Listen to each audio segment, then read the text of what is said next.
శ్రీకృష్ణదేవరాయలు విజయనగర సామ్రాజ్యానికి 16వ శతాబ్దంలో వెలుగు జల్లు చిందించిన మహారాజు. ఆయన హరిహరరాయల వంశానికి చెందినవారు. 1509లో సింహాసనారోహణం చేసిన శ్రీకృష్ణదేవరాయలు తెలుగులో ఆంధ్రభోజ అని పేరు పొందారు.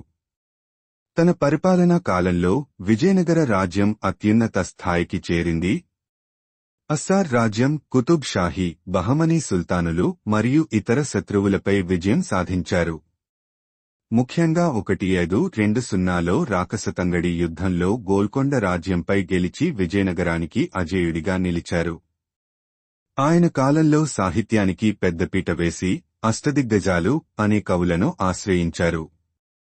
తెనాలి రామకృష్ణ, అల్లసాని పెద్దన వంటి మహాకవులు ఆయన ఆస్థానాన్ని కీర్తించారు.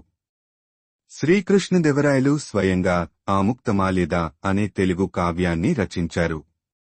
తన పరిపాలనలో ప్రజల సంక్షేమానికి ప్రధాన ప్రాధాన్యం ఇచ్చారు. నీటిపారుదల, వ్యవసాయ అభివృద్ధి, ఆలయ నిర్మాణాలు చేయించారు.